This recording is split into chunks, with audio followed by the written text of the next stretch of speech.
Hello, guys, boys and girls, ladies and gents, and people who identify as a toaster oven.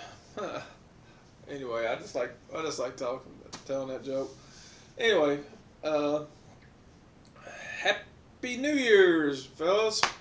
Hope you guys are well. Hope everything's great with you. I hope that you've had a great New Year's. I hope that you enjoyed watching the ball drop or doing whatever you did last night, whether that be sleep for 14 hours or whatever you did. I hope you had a good time doing it.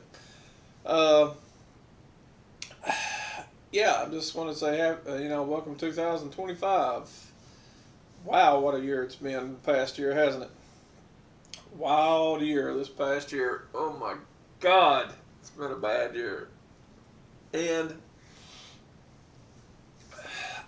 normally I don't do doom and gloom uh, type videos around New Year's Day. It's because really, I don't like to do things around the holidays, Christmas, Thanksgiving, New Year's, 4th of July, because it's a time to have a good time. That's a time for rejoice, it's a time for fun. And I actually always promote that people try to actually have a good time and fun and relax and enjoy yourself right now because the bottom line is if you can't enjoy yourself right now and you can't have a good time right now, then the bottom line is how are you going to ever survive when it really does get bad? If it's too much for you to handle right now, then when it does get bad, really, really, really bad, what are you going to do then? I mean, if you can't enjoy yourself and go out and have shoot some pool, go bowling, do something small that doesn't cost much money. Maybe get a fishing rod, get a little can of worm, a little thing of worms. Go fishing, dig up some worms. However you gotta do it, have a good time. If you can't go out and have a good time now, if you cannot enjoy and relax and enjoy your life at the moment, then the bottom line is you need to understand that your life is going to be totally pointless if everything ever really gets to the point where it's like really done. I mean, they've kicked the can as far as they can. They done hit now. They've hit a wall, and so I always try to promote people to try to have a good time now. Then you can relax and have a good time, so on and so forth. Okay. Now, let me say it like this. Okay. Let me say it like this. Um, this year, in 2025, it's going to be a tipping point. Okay. And I mean, it's going to be like at a tipping point. Okay. There's two ways that 2025 can go. 2025 can go this way, or 2025 can go this way. It can go this way or this way. Okay.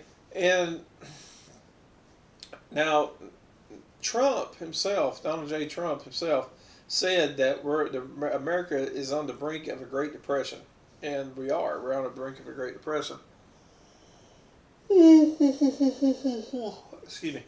Uh, we are. We're on the brink of a Great Depression, and he even said himself. He said we're on the brink of a Great Depression, and if he says something like that, you know we're in trouble because he would not admit that we're on the brink of a Great Depression, and it's true. We are.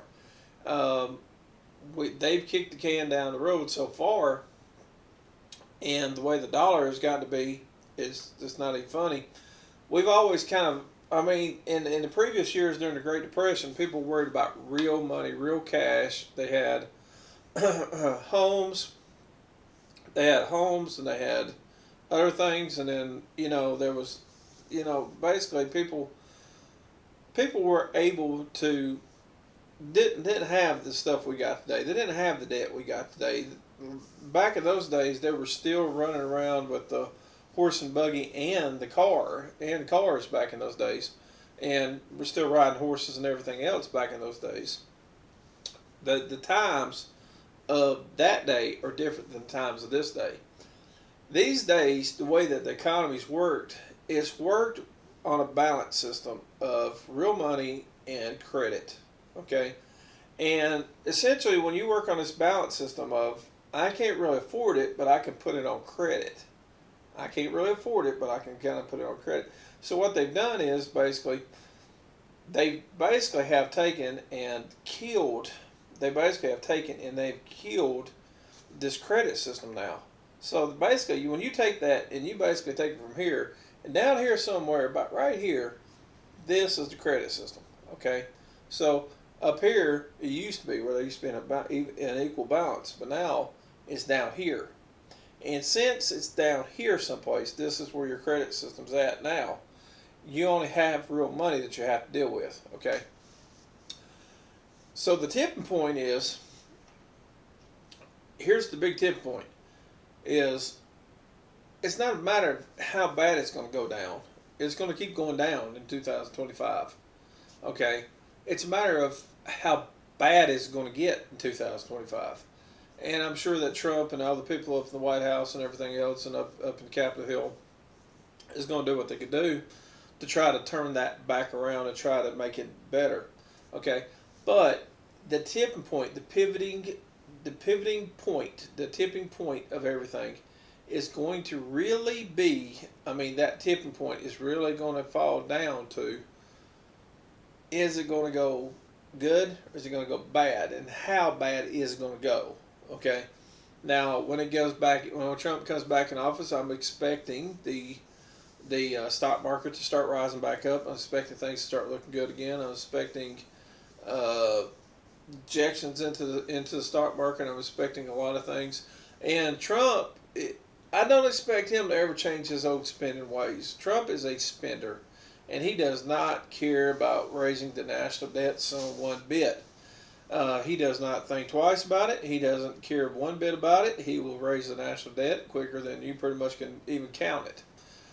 And the question is, when it comes down to Trump, is how exactly is this going to go? You know, I mean, is he going to just keep on raising it up to the point where he kills the American dollar, and the American dollar is no more because it's not worth nothing more than some piece of toilet paper? Is he going to?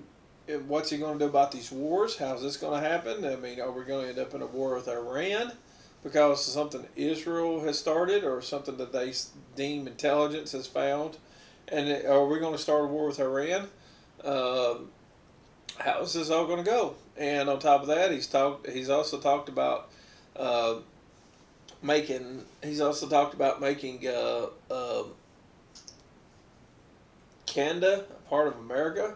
Sorry, and we don't know how that would work. But do I think Trump would do it?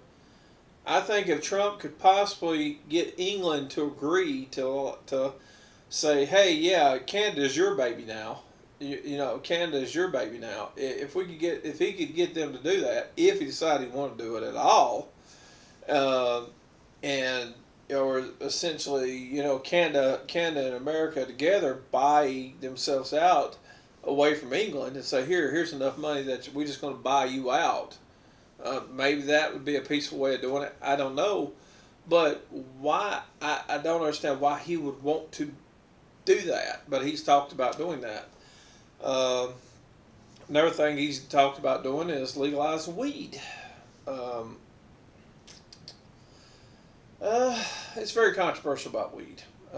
It really is. But essentially, you could say a lot of people can look at it a different way. You can look at it from, let's say, more of a Christian conservative point of view, to where you could say that it's the gateway to let other things that come in. Uh, I don't see it that way. But when they legalized weed, they also legalized mushrooms to go with that. They call it psychedelic drug. So they also legalized mushrooms or shrooms to go along with that. So essentially, you get shrooms and you get weed. When you get one, you get the other. And the places where they've done this at, what he was saying was, he was looking at it. He was saying that it's worked out very well, and that the money has really come in from that. And if you look at it during the period of time when he was in office, CBD was a really big thing, and it really exploded big. And then now everybody's kind of moving away from CBD and just going with something that's like THCA, something like that. So what they're doing is they're taking marijuana, they're taking these other drugs, and they're essentially but they're basically they're taking these other drugs, they're doing other things, and they're trying to basically do other, they're basically trying to basically make other kind of weed. Uh, well, I'll just say this, my opinion about weed. It's better. It's a better drug. It's a better drug than alcohol. It is a better drug than alcohol. It's not a better drug than. It's not a better drug, on the other hand, than no drug at all. I mean, the best drug is no drug at all. I don't like the subject. I'm trying to I'm just like that because it's just not a good subject. But I can tell you this: weed is a better drug than alcohol, but it's not much better. Believe me. The best drug is no drug at all. Um, but he's talked about legalizing it, and do I think he would? Yeah, I do. And you know why he would? For the strict fact that he knows how much money of revenue that will bring in, because that would bring in a lot of money revenue, and he knows it, and that's just why he'll legalize it, and he will too, because he's the one that got the Farm Bill Act put into place, and he will get it legalized, and it will be a good thing, I suppose. Same time, though, not a good thing. I mean, people are going to still smoke weed, whether they want to or not. The only difference between legalizing and not legalizing weed is basically you'll be able to tax it. You'll be able to tax it and sell it at the liquor store. You'll also be able or sell it wherever you're going to sell it at a dispensary, more likely. Um, but you'll be able to sell it at a dispensary or wherever you're going to sell it at. You'll also be able to have a lot of money from taxes from the whole thing, and on top of that, it will be something that's it's for the people that want to use it anyway.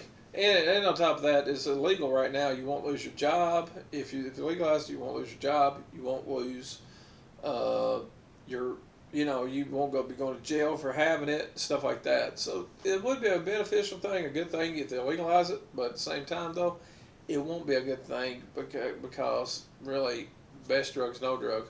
Uh, okay, moving on past that. Uh, so, like I said, this is a tipping point year. It's just going to be a tipping point year.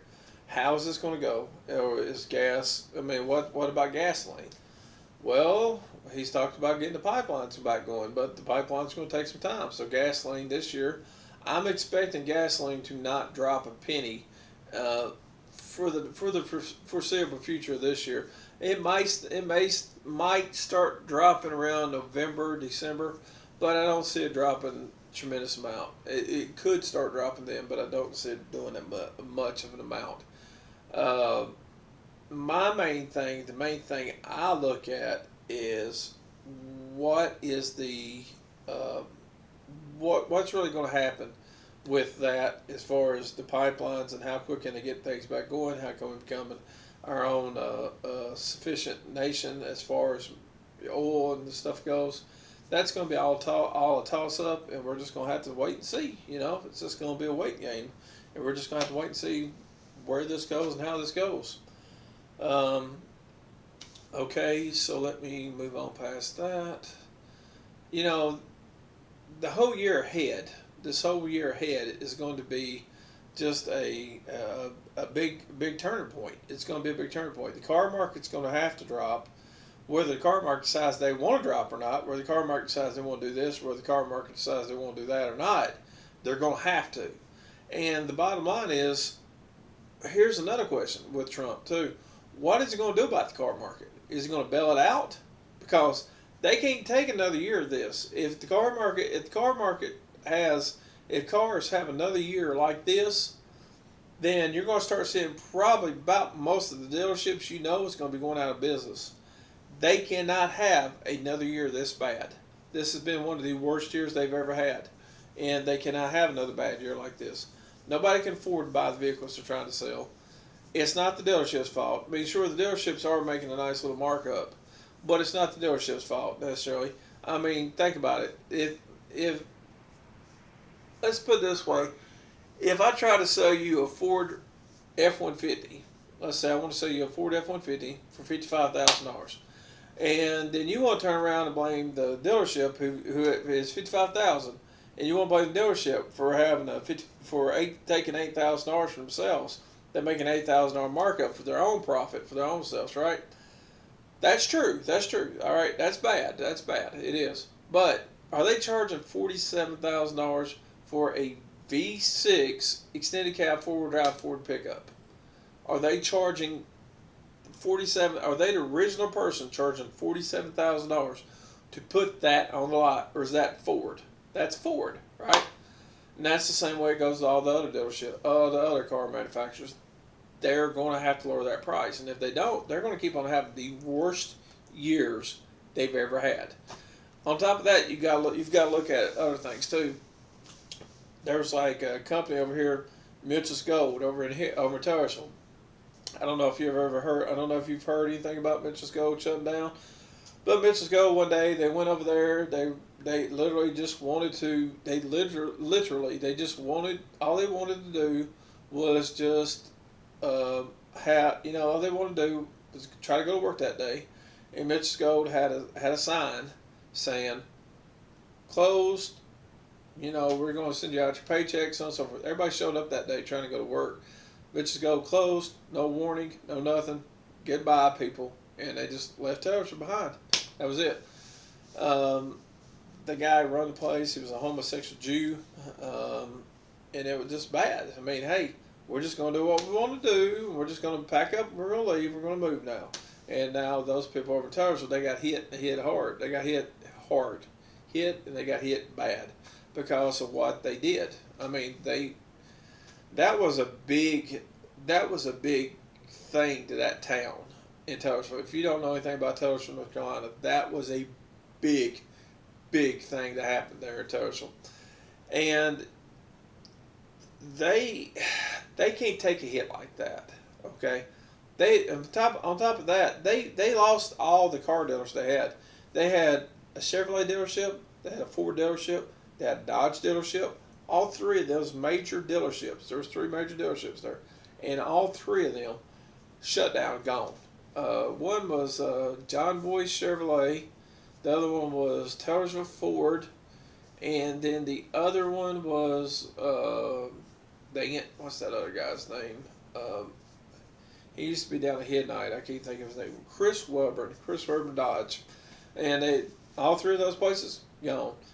So when you start doing that, you start losing big money. And on top of that, Towers has already been broke enough as it is with no taxable income. They don't have enough taxable income in that place. So they've got an oversized police department, oversized sheriff's department, and they got people there that's basically selling and dealing, drugs, essentially, meth and stuff like that. So these people are doing this and that because there's not enough jobs there. Jobs they have are underpaying. They're going to other places to try to find a job outside that county because they don't have a choice. And then some of these people, they just don't want to work, or the fact that they've got caught doing other things illegally in the past. Now they can't get a good job, and to supplement that income, they're doing it by other means possible, and that's sell drugs. But the thing about it is, I'm telling you this stuff because this all impacts everything I'm talking about here. It all impacts what's going to be ahead in 2025. From this day forth, Happy New Year's. I love you guys. Love New Year's. But from this day forth, it is going to be about this stuff. How is this going to play out? These credit cards are gone for these people. They don't have their credit cards. And what credit cards they got, they've been trying to keep that same lifestyle they had, like they were still running around like they're rich, like they still had all their cash. And they're not able to keep that same lifestyle, so they started using credit cards. Now those credit cards are gone. Okay, so since they're gone, you can't really afford to buy that new car. The car you got, you can't afford to keep maintenance up on. You can't afford to put new tires on that car and pay the insurance on those cars. You also can't even afford to pay rent and house payments. You've got grocery bills up the wazoo that you can't afford to pay. You've got interest rates coming out on what credit cards do have. They're up so high. This is all a perfect storm, buddy. All this stuff is a perfect shit storm. Pardon French, but it is. It is a perfect storm to make the biggest, biggest economic holocaust you have ever seen, and there's just no way around it. And what I always said, what I thought was going to happen is that someday, and I've said it for since like 2000 and I think 17 or 18. I started saying this in 2017, 18. This was 7 years ago. I was saying this. I said one day I can see it happening. I know it's going to happen because I know the banking system. I know how banks work. I know how they operate. I've been right there with bankers.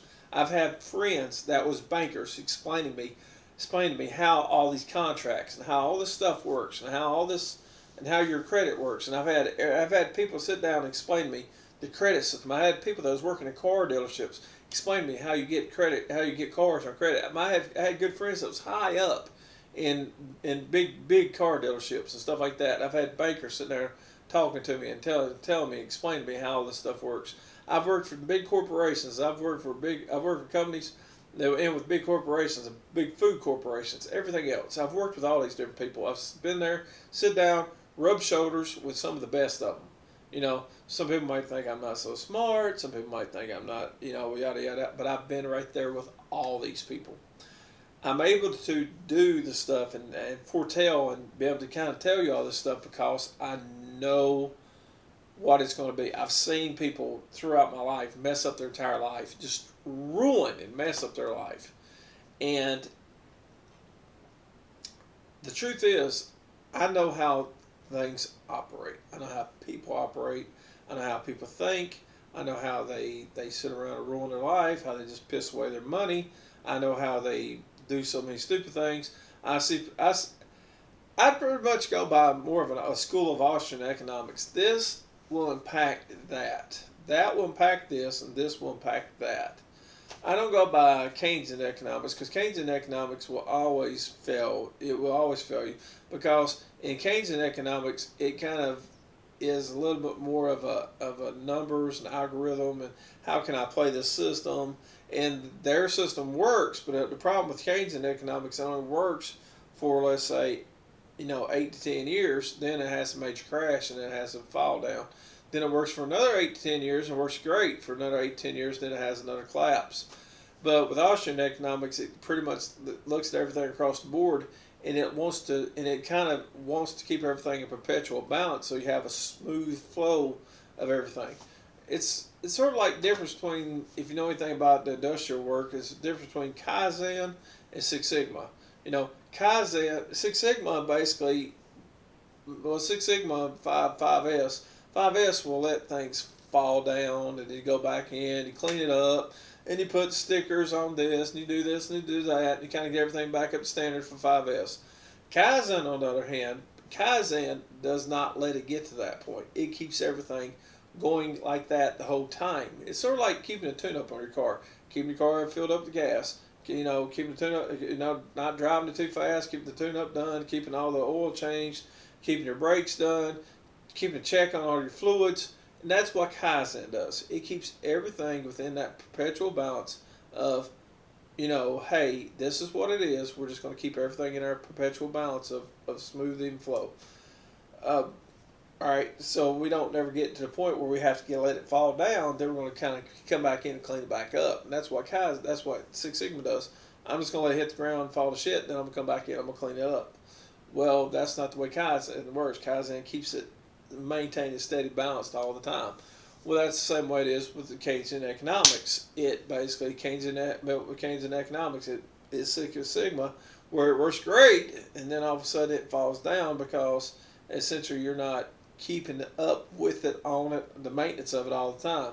Whereas let's say, Austrian economics is continuously keeping a good steady flow of everything. Just it's nice and steady flow. Now I want to tell you this.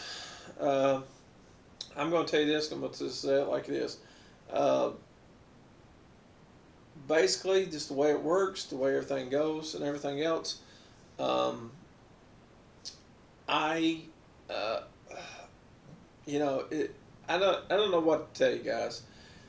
Yeah, it's going to be every man for himself. It's going to be dog eat dog, and it's going to be every man for himself over the next year. Now, I think really where your benefits are going to start reaping in on this year, on 2025, is more or less at that end that year, between probably the 10th, 11th, and 12th month. That's where you're going to really start seeing your beauty shine through. That's where you're going to start really seeing things happen right there. But there's so much stuff that's happened in this past 4 years that's going to impact that. It can get better slowly but surely, or it can fall to hell. It's going to depend on which way is this tipping point going to fall. Is it going to fall to a point where it's out of Trump's hands? Is it going to fall where the government can't do nothing about it? Is it going to fall to the point where there's nothing can be done? Or is it going to fall back over to the point where it's like, you know, everything's going to be great. We're going to go smooth. We're going to go forward. It's going to be, we're going to be going on a downhill battle. Everything's going to be great. Speed limit is 65. The speed limit is 65. Everybody's running 70, and everybody's having a good time. Smooth sailing, no problem at all. No hitting the brakes, no crap, no nothing. That's a perfect day for out driving. Beautiful sunny day. 70 degrees. Got the window down. Beautiful day, right, for driving. But then it could be, there's a hailstorm. Traffic's not going nowhere. We're having a hell of a time trying to get home today. I mean, just one thing after another. Tree fell, so on and so forth. That could be 2025. I don't know. They're going to also do what they can to intentionally ruin Trump's economy. They're going to do that. They're going to intentionally do this. Why they want to ruin their own country, I have no idea. Because they're morons. But that's what they want to do. They cannot stand this. But they want to. That's what they want to do. And, I actually hope and I actually pray that everything works out smoothly and that everybody can be happy. But we don't know. 2025 is going to be an interesting year. Anyway, Happy New Year's. I hope you're the best. I'm just going to tell you like it is. Like I said before, if it goes good, then try your best to really do like I say, get food, get guns, get ammo, get powdered food, get everything all set up. I mean, just because Trump gets in office, don't get complacent and think that everything's going to be all great now, because Trump just literally just said there could be a Great Depression on the horizon. He said America's looking like it's about to go into a Great Depression. He's absolutely right. Trump literally said this.